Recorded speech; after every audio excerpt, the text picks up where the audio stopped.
किसान का साइंटिस्ट बेटा। एक गांव में रामदास नाम का एक किसान रहता था, जो कि बहुत मेहनती किसान था। उसके बेटे का नाम राहुल था। रामदास ने बहुत मेहनत करके अपने बेटे को पढ़ाया था। उसका बेटा भी पढ़ने में बहुत तेज था और एग्रीकल्चर से मास्टर्स की डिग्री हासिल करने के बाद राहुल को शहर में एक नौकरी मिल गई थी। एक दिन राहुल अपने घर आने का सोचता है। माँ, जल्दी बाहर आओ, मैं आ गया हूँ।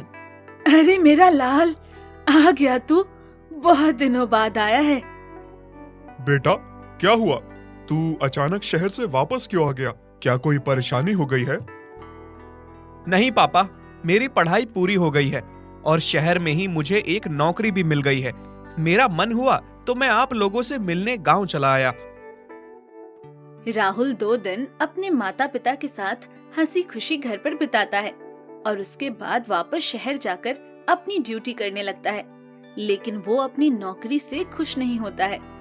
इस नौकरी में उतना पैसा नहीं है जितना कि मैं खेतों से कमा सकता हूँ, और अब तो मैं साइंटिस्ट हूँ और बहुत से ऐसे तरीके जानता हूँ जिससे कम लागत में अच्छी पैदावार हो सकती है। ऐसा करता हूँ, मैं गांव चला जाता हूँ और वहीं खेती कर सकता हूँ। अब राहुल अपनी जॉब को छोड़कर गांव वापस आ जाता है और अपने माता पिता से कहता है, माँ, मैं शहर की नौकरी छोड़ आया हूँ और अब मैं आप लोगों के साथ गांव में ही रहूंगा और खेती करूंगा। तेरा दिमाग खराब हो गया है क्या राहुल? मैंने तुझे इतनी मेहनत से पढ़ाया और तुम मेरी सारी मेहनत बर्बाद करके यहाँ वापस चले आए। पापा, मेरा नौकरी में मन नहीं लग रहा है और मैं जानता हूँ मैं नौकरी से ज्यादा खेती में कमा सकता हूँ। मैंने अपनी पूरी जिंदगी खेती करने में ही गुजारी है और मैं जानता हूँ कि इसमें कुछ नहीं होता है, बस गुजर बसर ही हो पाती है। तुम यही देख लो कि हमारा 100 साल से वही पुश्तैनी मकान है। इसमें मैं एक ईंट तक नहीं लगवा पाया हूँ। जितना भी मैंने कमाया है वो सब तेरी पढ़ाई में लगा दिया और तू अब ऐसा कह रहा है। राहुल अपने पिता को समझाता है कि आपने जो किया वो बहुत सही किया है, लेकिन मैंने एग्रीकल्चर की ही पढ़ाई की है और मैं जानता हूँ कि अगर सही तरीके से खेती की जाए तो हम लोग इससे बहुत अच्छा पैसा कमा सकते हैं और पैदावार भी बहुत अच्छी होगी। देख, मुझे अब कुछ नहीं पता, लेकिन मैं अब और बोझ नहीं उठा सकता। इसलिए अब मैं जो पैसे तुझे खर्च के लिए देता हूँ वो आज से ही देना बंद कर दूंगा। तुझे अगर हमारी बात नहीं समझ में आती है तो तुझे जो करना है वो कर। पापा, आप चिंता मत कीजिए, मैंने सब पहले से ही सोच रखा है कि मुझे खेती में क्या करना है। जब तुमने सब पहले से ही सोच रखा है तो मेरी जरूरत ही क्या है? अरे सुनो तो, राहुल की बात तो सुन लो। माँ, आप परेशान मत हो, पापा मुझसे नाराज होकर बाहर चले गए हैं। मैं पापा को करके दिखाऊंगा और तब पापा मुझसे खुश होंगे। अब शाम को रामदास सबके साथ खाना खाने बैठा होता है और तब वो बोलता है, सारे गांव वाले थू थू कर रहे हैं कि लड़का शहर में इतनी अच्छी नौकरी छोड़कर घर पर आकर बैठ गया और अब वो खेती करेगा। मेरा सारा पढ़ाया लिखाया बर्बाद हो गया। पापा, आप लोगों की ना सुनिए, मुझे खेती करने के लिए जमीन चाहिए होगी, उसकी बात करिए। तुझे खेती नहीं आती और अगर मैं तुझे खेती के लिए जमीन दे दूंगा तो हमारे घर जो खाना पानी हो रहा है वो भी बंद हो जाएगा। इसलिए मैं तुझे जमीन नहीं दे सकता। पापा, मैंने सब पहले से ही सोच रखा है, मैं कर लूंगा। खेती के लिए मुझे बस 100 से 200 स्क्वायर फीट जमीन की जरूरत होगी। हाँ, उतनी तो जमीन अपने पास इधर उधर खाली ही पड़ी है, ले ले तू उसे। मैं भी देखता हूँ तू क्या करेगा उसका। अब राहुल कबाड़ी की दुकान पर जाकर एक कंटेनर ले आता है, जो कि उसे बहुत सस्ते में मिल जाता है। राहुल, ये क्या कबाड़ उठा कर लाया है? अब इसका तू क्या करेगा? पापा, आप मुझे कुछ कहो मत, बस देखो कि मैं क्या करता हूँ। मुझे अपने काम के लिए बिजली की जरूरत होगी। सुनिए लाड़ साहब, गांव में बिजली नहीं है तो तुझे बिजली कहाँ से ला कर दूं? राहुल ने अपने काम के लिए कुछ पैसे जमा करके रखे होते हैं और वो उन पैसों को लेकर सरकार की योजना का फायदा उठाता है और एक सोलर पैनल लेकर आता है और उसको कंटेनर के ऊपर लगा देता है, जिससे बिजली की समस्या खत्म हो जाती है और राहुल को अपने काम के लिए बिजली मिल जाती है। ये सोलर पैनल तू कहां से ले आया? इतने पैसे तेरे पास कहां से आ गए? पापा, आप बस देखते जाओ मैं क्या करता हूँ।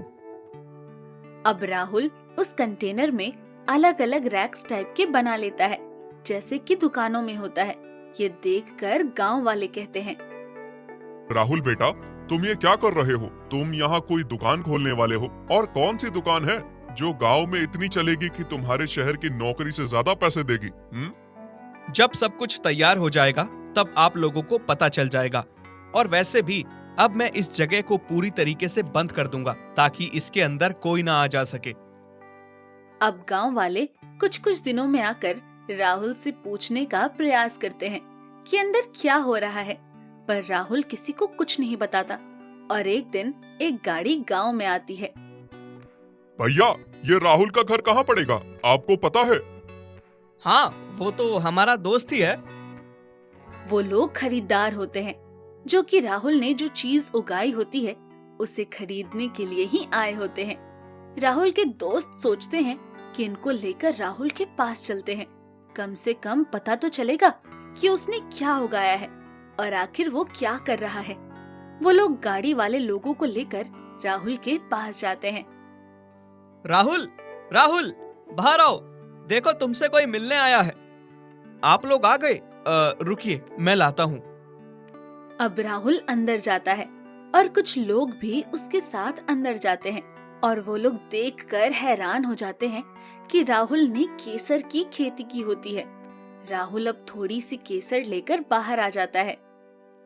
मेरी केसर का दाम आप लोग जो बाजार से खरीदते हैं उससे 2 गुना होगा। बाजार में आप 250 रुपए प्रति किलो खरीदते हैं, पर मेरी केसर का दाम 500 रुपए है।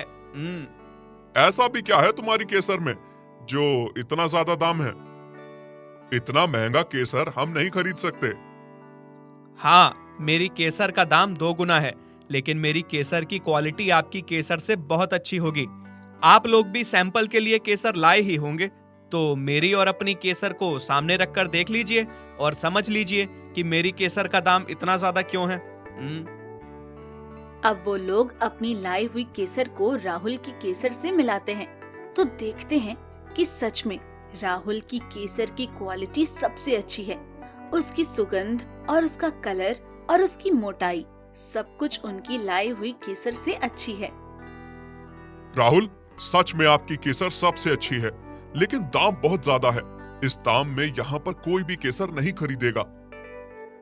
मुझे मेरी केसर को बेचने के लिए खरीदारों की जरूरत नहीं है, क्योंकि मेरे पास पहले से ही 4-5 खरीदार ऐसे हैं जो मेरी केसर को इसी भाव में मुझसे खरीद लेंगे, और वो भी कैश में।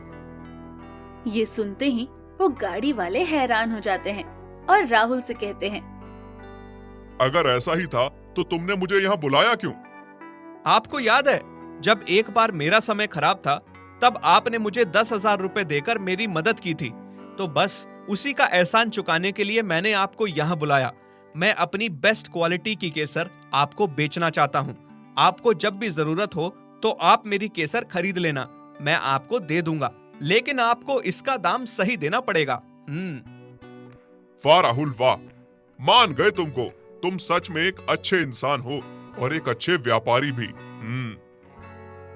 राहुल से खुश होकर अब वो गाड़ी वाला राहुल से उसकी सारी केसर 500 रुपए के हिसाब से खरीद लेता है और राहुल का ये केसर का बिजनेस बहुत अच्छा चलता है, जिससे उसके माता पिता भी खुश होते हैं और उसके गांव वाले भी तारीफ करते हैं कि उसने अपनी पढ़ाई का सही जगह इस्तेमाल किया और अब वो अपने इलाके का सबसे मशहूर केसर वाला व्यापारी बन जाता है।